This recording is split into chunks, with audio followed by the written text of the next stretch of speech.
Hi everyone, so we are starting some Christmas bits and pieces. So obviously I am just finishing off these little small boxes. So I'm going to film this as I build them, and then that way you can refer back to this video if you are unsure which parts to fold. There will be 3 prints. Let me just grab those. So there's the gingerbread, another sort of like Christmas one, and then that's the only one really I've stuck to put your donuts in. The others you can obviously add whatever you like. So I'm just going to show you how to fold one, how to get the size, you know, to measure up the size of your charms. Fold one, complete one, and then obviously you can go ahead and do exactly the same with the other 2.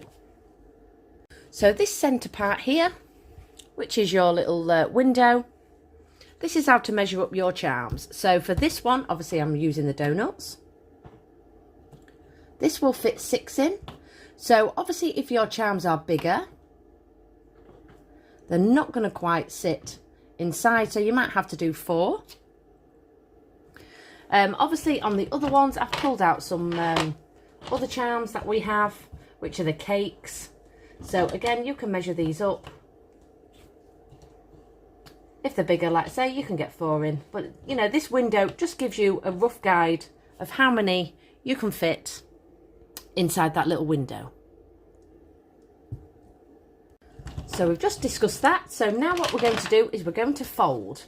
Now, obviously, you can use a ruler for this. You can also use, I find it easier to use a little stick. It's probably because my ruler is not quite straight, as you can see. But, you know, it's your own preference.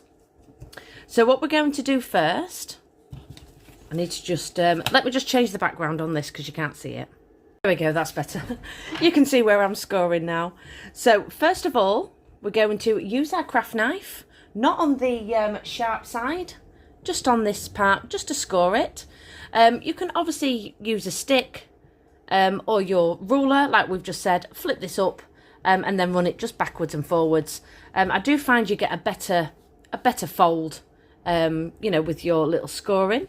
So the first one I'm going to do is from this corner here to this corner. So just align that non-side of your blade and just go over it a couple of times. Move that down. The next score is from here to here. So just line those up. And again, just score that with the flat part of your blade. Move up again. You're scoring from this corner to this corner.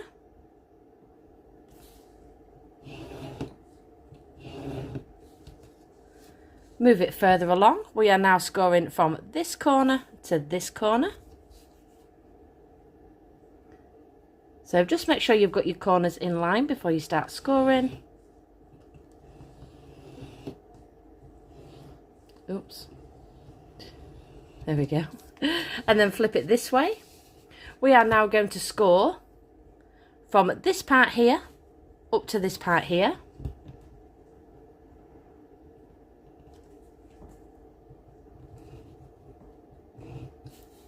We're then going to score from here to here. So we're basically scoring all the way down this line.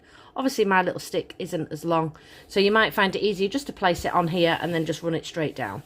But I'm going to have to do mine in sections because my stick is not quite long enough. And then we're going to do the same on this side. So just align everything all in a line. Smooth that down.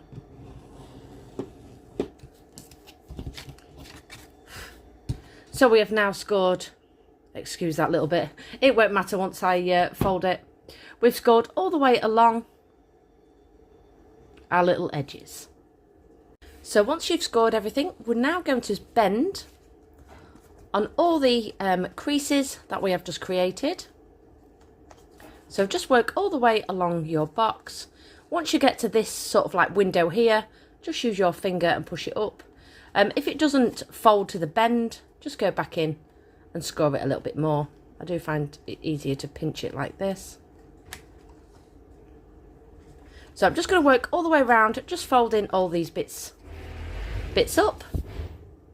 So everything has now been folded along all the score lines. So you now just need to lay it flat just a little bit because we're just going to add the little perspex inside this window here. So you'll see the guide, which is this part. So I have got a little piece of sort of like a laminated sheet. So let me just grab that. So it's just sort of a roughly cut square. So what I'm going to do is just place this on the top, using this part here as my guide, stopping down on this part here. So your window just needs roughly cutting just along this edge here. So let me just trim that excess off. So the perspex now sits, can you see, just along the edge and finishes on that crease there. So to attach this, I would suggest using your double-sided tape, only because if you start putting your tacky glue on there and then just push that on the inside, your glue is going to start sort of spilling out. So I'm just going to run some double-sided tape just along this edge here. Obviously, if it comes off the reel and it's really thick, I would trim it, you know, in sort of like strips, peel it all off, and then place your perspex over the top of your double-sided tape. So I'm just going to do that. I'm just jumping in just to show you. This is how thick my double-sided tape is. So I'm just going to take my scissors, if I can with my thumb, and just cut some strips, just really thin bits. Now, if obviously it's sticking like this, you can pop this onto some parchment paper and cut it on your parchment paper and then peel it off. But because we're only doing sort of like small strips, you should be okay with that. And then what I'm going to do, just like I've explained, is just run this along the bottom and on all sides. So now I'm going to do that and then I'll be back.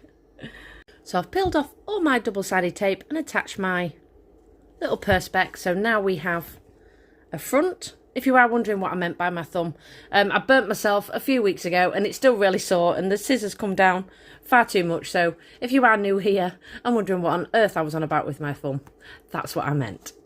But I did it. It's certainly getting better. So we have now got our perspex in our little box. So now we're going to glue all this together. So you need to glue your flaps in first. Now, if you do struggle with your glue, I know a lot of you have had so much practice, you can obviously use sellotape because the top part does go over this. However, tacky glue, it does stick pretty quick. So this is the one I'm going to be using. I've got myself a little paintbrush. Just fold these down to start with and fold this part back because we don't need this part yet. So just fold that back and we're concentrating on these 4 little flaps here. So taking your tacky glue, we're going to attach it to each side of this flap. You're then going to pull this flap up and you're going to align that in the corner. You're going to do the same on this one as well. So once your tacky glue's in place, we're going corner to corner. Try not glue it like this because obviously your box is going to be not square, shall we say.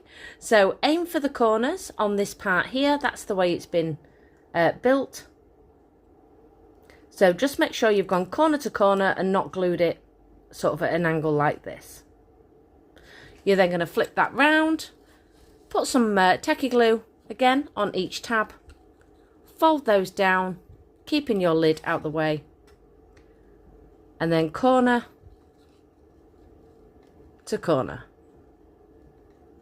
So let me just do that. It's a bit difficult for me to do it through the camera. So like I say, I'm just going to use this tacky glue, use my brush and attach all four corners together. So your box should now look like this. Again, I can't stress it enough. Make sure it is corner to corner. Don't worry about, you know, if it's sort of depending on how you've scored it like me. Excuse me. That it's not quite hitting this corner. You don't have to trim anything off. Obviously, once your tacky glue's in place, just squeeze it. If you've gone for the sellotape method, you can just run your sellotape just along this edge here. I'm going to show you two methods of how to fold the box. So if you've gone for sellotape, you're going to need to put the flaps over the top to cover your sellotape. If you use the tacky glue, which I really think you should, this will fit inside to make a little box like this. So we'll go over that in a second. So now you need to fill it. So if your charms are really flat, you can add some double-sided tape inside, cut yourself a little square. So you might want to go for a different colour. You know, for example, if I wanted sort of a purple lining in mine, just flip it this way. Draw around the bottom part of your box. I'm not going to do it, but I'm just going to show you, just in case you want to do a different liner. So just place your box on your, chosen colour. Just trim that around.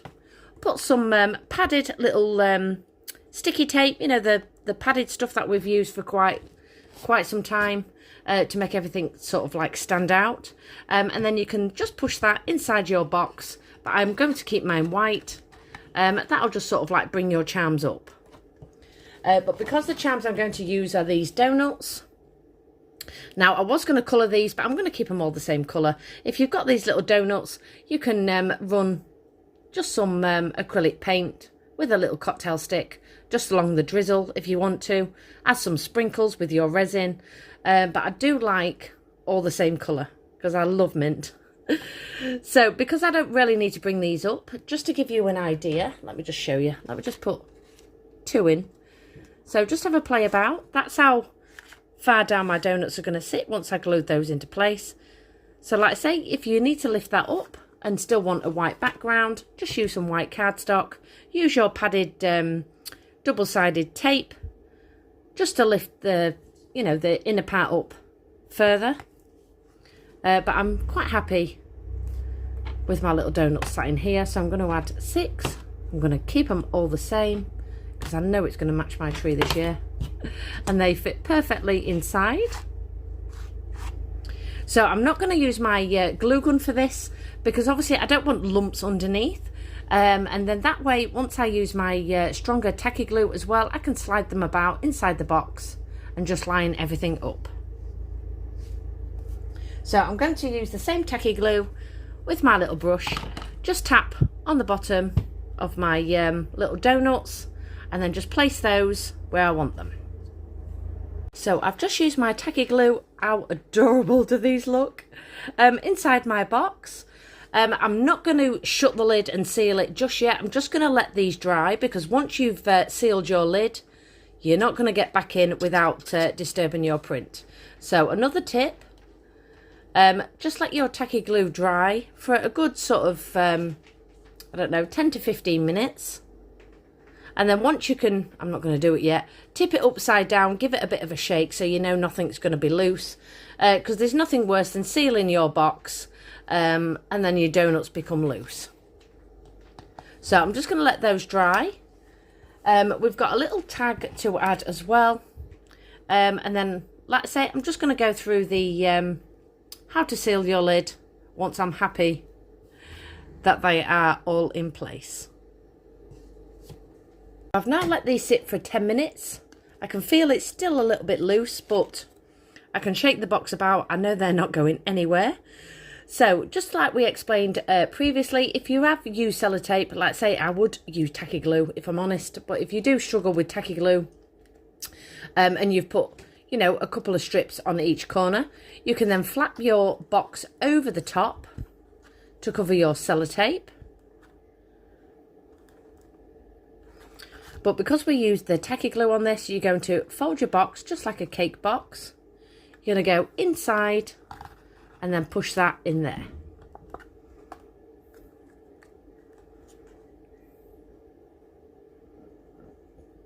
So you can seal this if you want, but it is pretty tight, so I don't really need to, make any adjustments or glue that in. But if you're wanting to, you can just add a little bit of tacky glue. I would just do it on the front tab.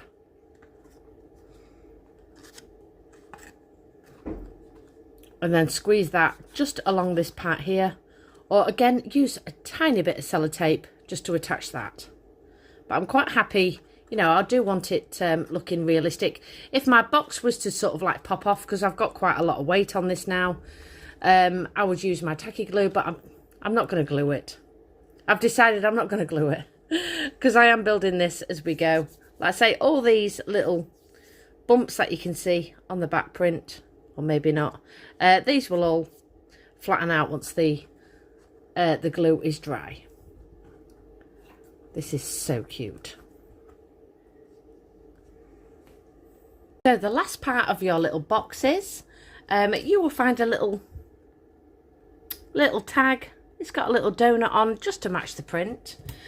You can obviously make a bow if you want to. I've just got some sort of like little spotty. So I'm just going to tie this really quick. This is how I tie my bows if you have missed it. You just need to make a loop. So you're going to loop it like this. And then you're going to pull this loop to the middle. And then use some craft wire. Let me just trim a little bit. And then you're going to go over the top of your little loops. I think I've got a tutorial on this on my TikTok actually.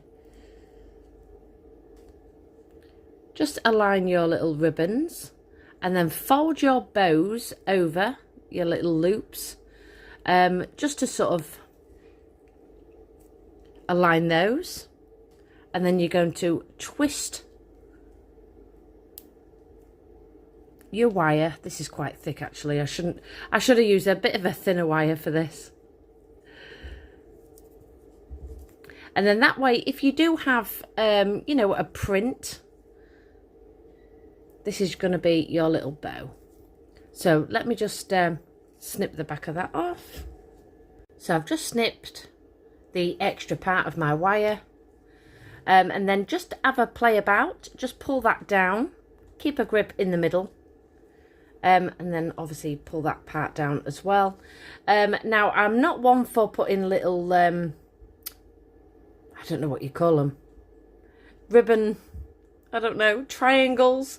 If you want that, you just need to fold your ribbon in half, and then obviously cut up this end. That will give you, oh, tails, there we go. That will give you some little tails, and then again, just fold that, go the opposite way, up this way. That will also give you your little tails. But I've never used tails. I don't really like them. So what I'm going to do is I'm just going to, hopefully, if I can, I'm just going to just snip up just the edges of this little bow.